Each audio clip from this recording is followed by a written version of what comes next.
mais doole ji yëpp ñun lañ koy teg tubaab bi nag moom on gère avec lui là à la place de dire à ce journaliste là de Figaro waxuloo dëgg nous allons porter plainte parce que nous allons dénoncer daal di convoquer ambassadeur de France ne ko waxal sa diplomatie ak sa république ñu xool lii li mu doon sauf que là-bas la presse fonctionne normalement tranquillement et librement malgré le lobbying mais nguuru Sénégal convoqué wul kenn waxul kenn xam lu mu def démenti on voit des autorités qui sortent pour démentir waaye lu tax Pape Alé il fallait pas jàpp ko il fallait juste démentir Pape Alé ak keneen ak keneen mais on pose l'article 80 au Sénégal pour dire attention gis naa démb ñu koy tasaat ci presse bi. Cet article là 80 pour dire maintenant ku fi wax luy indi trouble ku fi ñun la ñuy waxal de ñun ñu ndaw ñii ak ñeneen ak ñeneen et c'est malheureux c'est triste. C'est triste. Imaginez leen kuy semi trouble kan la ki warut a doon candidat te day doon candidat même bu ko waxagul ñaan ànd ak moom ne ko yaay suñu candidat loolu du ruube moom dafa war a wax procureur ne ko wool ñii di wax na candidat la comme ni ko Bazoum defee woon fële ca Niger xaw ma Issoufou nga xam ni ñaar wala ba ñett ñoo xam ne dañoo ànd ak moom ak seeni nit taxaw ne dafa war a doon candidat ñu jël leen yóbbu leen kaso mais xanaa xamu ne procureur ñooñu la war a woo ñii taxaw naan mais comment on peut officiellement au vu de la constitution taxaw ne way président Macky Sall mooy suñu candidat ba pare di ci agressé nit ñi ngeen foog ne Mamoun ak Maman du am yàlla ñu yàlla musal yàlla buñ ci egg mais koo tooñ mu dal sa kaw te nguuru Sénégal mu ngi tooñ sénégalais yi 24 heures sur 24 naa déplaise nag ku d'accordul ak ñun ku d'accord jamono bii moom lijjantiwuñu ku ñu man képp koo xam ne xam nga ma di sama xarit ñu séq jàmm wallaay jàmm laa la yéene boo bokkee APR ak foo munti bokk jàmm la ma la yéene boo ma si meree nag bul ma woo téléphone bul ma lijjanti supprimer sama numéro bàyyi ma moo ma gënal sax parce que mënuñu continuer nii na bu ko les contre-vérités du Figaro toute la presse sénégalaise va démentir le Figaro si toute la presse sénégalaise va démentir le Figaro mais gars yi pourquoi la presse sénégalaise bi Figaro bindee exploité wuñu papier bi comme ni ñu tàmm exploité yeneen i papier yuy jóge bitim réew bu Figaro ne woon Ousmane Sonko nangam journaux yëpp jël def dans la une moo tax chers confrères dañ leen koy wax fii dina am ñu mu neex dina am ñu mu neexul heure bu ñu waxee nag ñu mere ñu c'est pas un problème ngaa la ku la joxul añ joxul la reer joxul la ndékki fayul say facture ka mu munti doon ci àdduna su la meree nee ko nga puuj tegal ko ci mbéppe oh ba pare nee ko tuf tuf saala mi naw daj tegal ko ci xaaloo yuuxu ko baa ko bëgg ne baa mu ne def la ca des sax lu ñuy bañ a tudd nga def ko moo ne xam nga lan ne ko wuu teg ci xam nga lan wuy ma baa ko mu ne bu dee du la wàññ dara te dara feregeewu la safu la nga wangeetu ko oh réew mi toll foo xam ne sama xol dafa jeex gis nga nu ngay wax ngeen ñu reetaan ni sama xol bu jeex la parce que yaakaaroon naa ni 2022 2023 Sénégal du toll ci ay fen du ñu toll fii Samb munte ne tu es trop bien habillé toi aussi macha allah. ak koor yàlla na ngeen yokk. lu ngeen di am lu ngeen mënti am yàlla na yokk. te mu jik leen. ngeen yaakaar ni war nañoo mën a toog Sénégal du ñu am yaakaar ba ab xale bu juddu 1998 naan na bu koor waaw man 98 laa juddu waaye fi mu nekk nii. sama xol la ci mais loolu man ku jiite réew loolu boo ko dégg da ngaa war a rus bu la deful dara nag moom mooy réew mi du avancé ku jiite Sénégal sénégalais di kaas nga ne dañoo bëri wax toog nag benn kilifa mu ne oui il faut que les sénégalais arrêtent li président bi di def bu ñu ko xamoon xamuñu ko sax. Ils peuvent même pas savoir le président est en train de faire un boulot colossal mooy seen député yooyu c'est bien mën na défendre son camp et tout mais dëgg du romb nopp te du maasu fen la souffrance accrue bi am ci réew mi ngeen foog ne léegi nag ma ñëw ci terre bi Mamy Samb doo ma liiral article Figaro bi mu ngi foofu. xaaye ma wóor. waaw vraiment dimbali ma rek. liiral ma ko. waaw ñu liir ko ñu dégg. ñu waxtaan si ñu tekki ko si wolof ñu xool.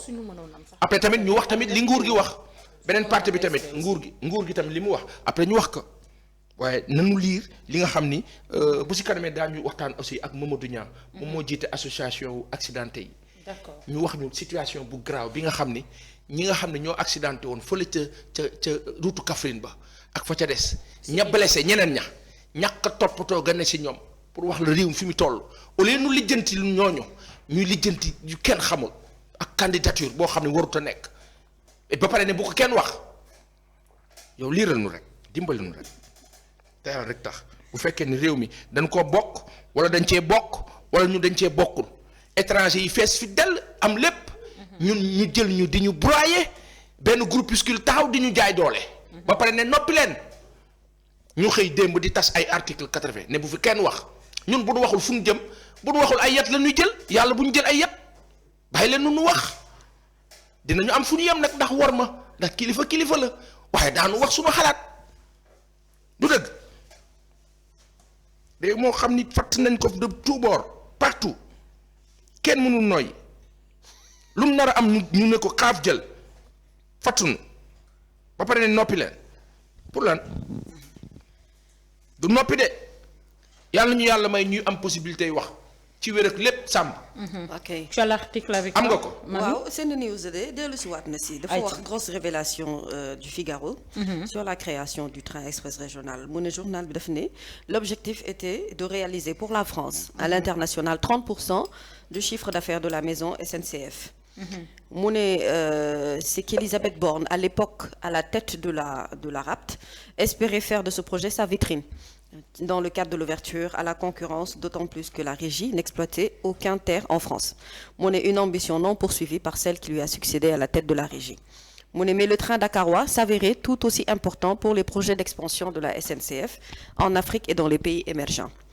Mu ne ci benn courrier commun daté du 13 novembre 2015 que le Figaro a pu lire, Elisabeth Borne et Guillaume Pépi vantaient chacun les mérites et le savoir-faire de leurs entreprises respectives auprès du président sénégalais Macky Sall.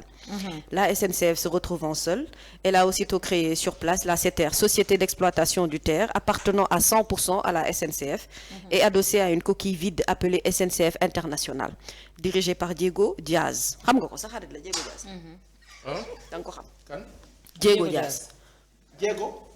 Diego Diaz ma. ah ñu ne SNCF wét ci lool mu ne ci la créé ci saa si SETER mooy société d'exploitation terre appartenance à 100% à la SNCF moom moo ko moom adossé à une coquille vide bu ñu créé tuddee ko SNCF International ki ko jiite mooy Diego Diaz. mu ne ci diirub ñetti at équipe u SETER procédé nañ ci lancement wu train boobu bi nga xam ne mooy relier Dakar ba Diamniadio. bu ñu xoolee ci prévision société bi la ligne transporterait 100 000 passagers par jour et trouverait son équilibre financier au bout de 3 ans. mu ne mais à la suite à ce contrat d'exploitation mu ne un nouvel engagement pour 3 ans aurait dû suivre. waaye Jean-Pierre Farandou. mooy patron wu SNCF bu bees bi. mu ne a pourtant voulu durcir les conditions du nouveau contrat mais le président de la SETER Stéphane Volant franco-sénégalais la ancien secrétaire général bu SNCF moo ci opposé wu. mu ne il a été immédiatement remercié pour être remplacé par Pierre Boutier. ancien directeur territorial Occitanie sans que le gouvernement sénégalais n'ait son mot à dire mooy jotu cee wax dara. mu ne ci benn courrier bu ñu adressé le 12 mai 2022 ñu ngi ko adressé Jean-Pierre Farandou moom ci boppam ministre sénégalais des infrastructures et des transports terrestres Mansour Faye da doon contester la légalité de cette nomination ndax li mu doon wax mooy daf doon enfreiner les articles 29 30 et 31 des conditions générales. courrier boobu nag moo nekkoon équivalent aux déclarations de guerre ci diggante Sénégal ak SNCF. mu ne d'autant qu'au terme de cette première période avec ce nouveau dirigeant SETER da doon afficher ay résultats bien en deçà des prévisions les voyageurs bokkuñu woon ci rendez-vous bi. mu ne ay licenciements topp na ci ay licenciements ci SETER dont celui de son directeur général Frédéric Bardonnet. mu ne waaye la SNCF dafa rencontrer difficulté pour am keneen koo xamante ne moom moo koy wutu ci place boobu parmi son personnel ci la jël décision confier intérimu poste boobu ñaari intervenants extérieurs Patrick Tranzé ak Marc Bouguer. xam naa seen tur yi doy na waar de mu ne ces derniers malgré leur manque d'expérience significative dans le ferroviaire mu ne facturent leurs prestations à hauteur de 84 000 € par mois via Valtus Transition sans compter ay frais externes chambre à demeure à l'hôtel Pullman pour kenn ki aller-retour hebdomadaire vers Nouakchott pour keneen ki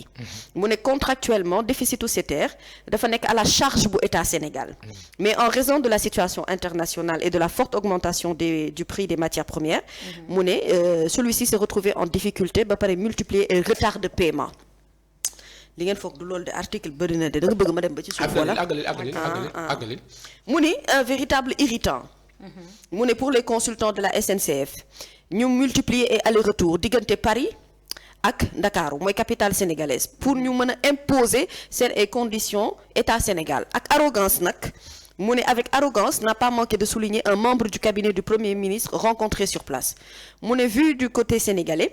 les principaux points d'achoppement de ce nouveau contrat mu ne moo nekkoon la remise en cause par la SNCF de sa garantie maison mère refus de faire entrer au capital le fonds souverain sénégalais fonds 6 sa demande d'une garantie de subvention pendant 3 ans ak itam manque d'entrain à nommer un président sénégalais mu ne pour ne pas ñu risquer perdre contrat bi nag Jean-Pierre Farandou dafa tenter le tout pour le tout mu ni ba pare mu jël avion lundi dernier pour Dakar en compagnie de Muriel Signouré et Diego Diaz l'ambassadeur bu France nag organisé na à la dernière minute benn rendez-vous boo xam ne prévoir ñu ko woon ci agenda wu président de la République Macky Sall et toog nañu pendant une grosse demi-heure mooy 30 minutes yoo xam ne ñaari nit ñooñu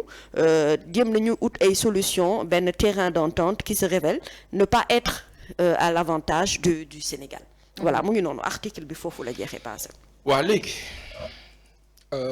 nguuru Sénégal tamit am na lu mu wax. du dëgg. oui.